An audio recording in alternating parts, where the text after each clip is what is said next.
Hey everyone, and welcome back to my channel. Today I'm going to be walking you through the 10 major things that I learned in the first year of being on YouTube. So if you are new to this channel, I've only been doing this channel for about the last year. I've wanted to do a YouTube channel like my whole life. I've been a YouTube girl. I love YouTube, been a subscriber, have YouTube Premium, which if you don't have it, it's kind of worth it. So many ads now. But I never started my channel because I was just too nervous. I was just too afraid. I was putting myself out there. I didn't know where to start. And it just seems like a really huge project or hobby to begin when you don't even know if you're going to like it. So if that's you, if I'm speaking truth to power and you are like, I want to, but I don't know how, then this video is for you. So I'm gonna walk you through some really easy, actionable steps that you can take today. And then I'm also gonna give you a couple of tips on what to do throughout your YouTube journey and how to really invest and get started in the right way. Tip number 1. Set a date and work backwards. So if you want to start a channel, if you don't know where to begin, this is the first step. You need to set a date when you want to publish and launch your first video and work backwards from there. When I was thinking about starting a YouTube channel, I literally thought about it for over a year and never was able to hold myself accountable and actually get into the nitty gritty of actually going through the steps of starting. So I just kept pushing it off. If you set a realistic date in the future, not too crazy far away, not too crazy close, that is a great motivator because you will have to work backward to figure out how you're going to get to that step. So let's say you're going to start and you're going to post in a month. Once you know that you're starting in a month, you're going to think, oh, I need to figure out what I'm doing. Oh, I need to find a channel. Oh, I need to get the handle. And you go through all of the steps pretty naturally because for the most part, if you've been on YouTube, you know what you need to start the channel, and starting it is free and takes about 5 minutes. Step number 2 is figuring out what you like to talk about. I watched a really helpful YouTube video, this one right here, and this girl was specifically talking about starting a YouTube channel from scratch. And the main takeaway that I learned in that video, it really changed my mindset. She went into thinking she needed to start her channel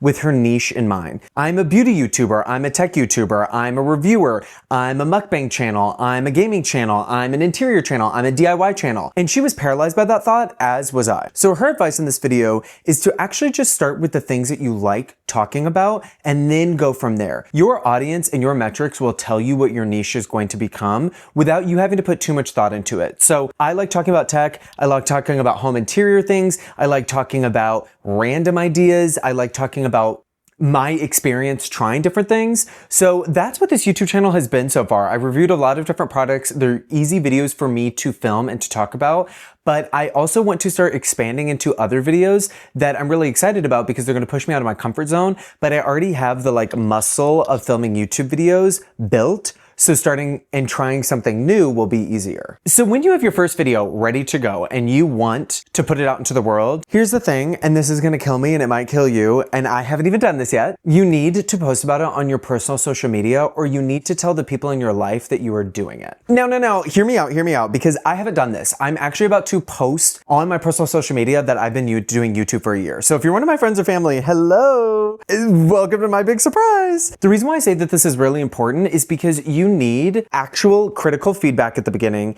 and you also just need support.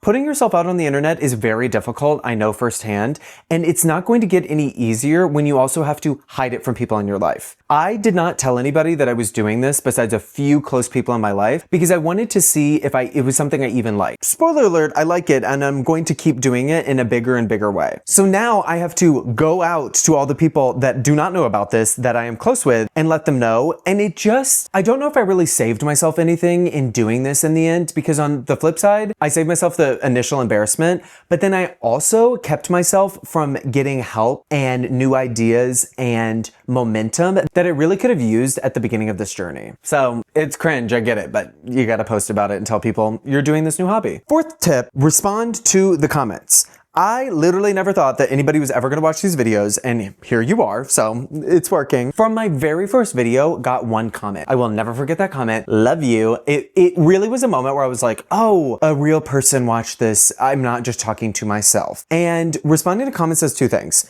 It makes your subscribers feel really good and it builds your subscriber base. And it also increases engagement on your videos. And I'm not talking like metrics. I'm talking it's probably more likely that I'm actually going to comment on that video, which is going to boost the algorithm and and it's going to give feedback to the creator that is desperately needed. If you're watching this part of the video, comment, say hi, give me a little something, because this is difficult and talking to a camera is hard, and the comments are everything. It is how you build community, and it's also how you get your next video ideas. Make sure that you are always engaging with the audience that finds you. Number 5, kind of along the same idea, add callouts in your videos. And what do I mean by a callout? I'm not talking like, hey, to this subscriber with this username. Like, sure, you can do that, but that's not the big one. What I am talking about is asking things of your viewers and of your subscribers. Specifically, like this video, specifically subscribe to this video, and specifically comment. Every single time I've done this in a video in an intentional, smart way, I have gotten feedback and I have gotten engagement, more so than if I had never said it in the first place. Specifically on some of my videos, when I have called for subscribers or when I've called for ideas, I get them. It sounds so cliche, and I know that every YouTuber says subscribe and like. If you do it in a genuine way at a place in your video that makes sense, and usually with just like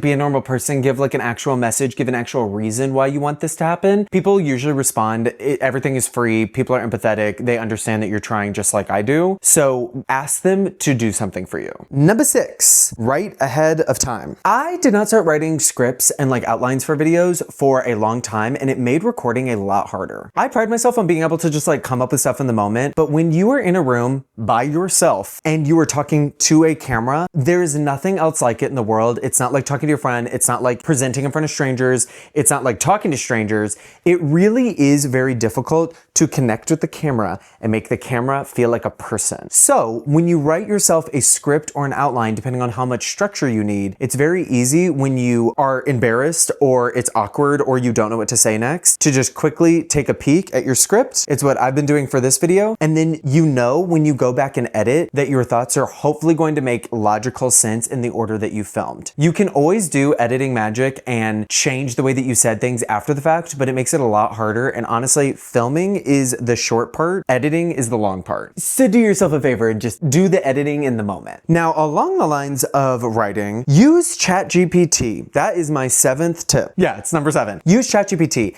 I did not do this up until a couple months ago, and let me just tell you, it's life changing. It's like night and day. It's made my life so much easier. So I use ChatGPT to do a couple of different things. You can use it to brainstorm. So if you don't have video ideas, or if you don't necessarily have a clear outline, or you're having a hard time getting to the point in your video, use ChatGPT to actually just winnow that down and edit it down. The other thing you can use it for is to create transcripts of your videos. I actually do it 2 different ways, but it's really helpful to have a transcript of your video to then feed ChatGPT and ask it questions about your video, ask it questions about how you could get better, what point did you not make, what is a summary of what you've said. And that's actually how I write all of my titles now and all of my video descriptions. Writing descriptions is just awful, and now I have ChatGPT do it for me based off of the transcript that was created from my actual video. Number 8, invest in the things that matter. What do I mean by this? It's taken me a long time to figure out my actual YouTube setup, and if you guys want a video on this, please let me know in the comments below. I would love to do one, because I've tried so much different equipment and so many different ideas. You want to invest in things that help you do 2 different things. 1, film faster and easier, and 2, sound and look better. When I needed to set up a bunch of equipment or my old camera that was really difficult to use and rely on, I was way less likely to film, and filming took me a lot longer. Now when I've invested in equipment that makes it really easy, I set up my whole setup in like 5 minutes, and I've started recording 10 minutes after I got the idea for this video. My second point of sounding and looking better, your backdrop doesn't matter nearly as much as being able to clearly understand what somebody is saying, and for the video to generally be well lit. Nobody really wants to watch a dark video. Nobody wants to watch a video that's grainy and hard to make out detail, especially if you're going to be demoing things or like showing products and stuff. Like, you want it to work really quickly and you want it to look good. So if you're going to invest in any area, I would say those are the 2 that you should really look out for. And if you want to know what equipment I use at all different price points, let me know in the comments and I'll do a video for you guys. See, look at that, call outs. I asked you for something and hopefully you're gonna do it. Creates more engagement for me, also another video idea. And then you feel like I'm listening to your needs. It's a win-win-win. Number 9,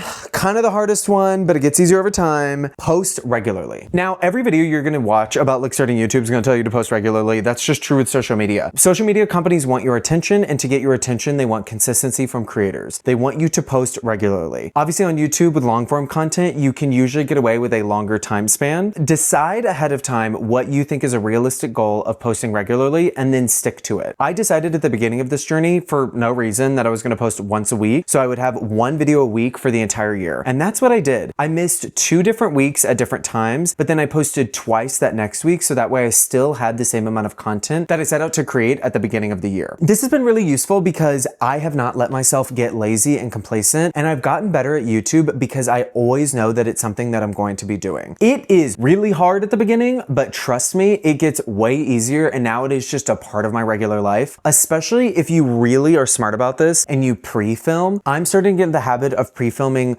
almost a month of videos, so 4 videos at once, and then I don't have to record for a literal month. It's so nice when I'm actually able to plan and make it happen. And last but not least, number 10, train the muscle. Any hobby takes time to get good at. Any hobby takes time to feel comfortable in, and any hobby takes time for you to really enjoy it. If you are watching this video and you are like me, you know that you want to start a channel. There's a million reasons why you shouldn't, why it's embarrassing, why it's difficult, why it costs too much money. The people who start YouTube channels, and the reason why I started one is because I did not want to fall victim to the 1,000 reasons why I shouldn't do it. I wanted to find inner joy in putting myself out there and creating content that I have loved to consume for the last 10 years. This takes time, this is difficult, and it's also really, really fun. I get comments from subscribers over time. I've gotten multiple repeat comments from people who have been watching my videos that I don't know. And sometimes I feel so disconnected from it because it just doesn't even,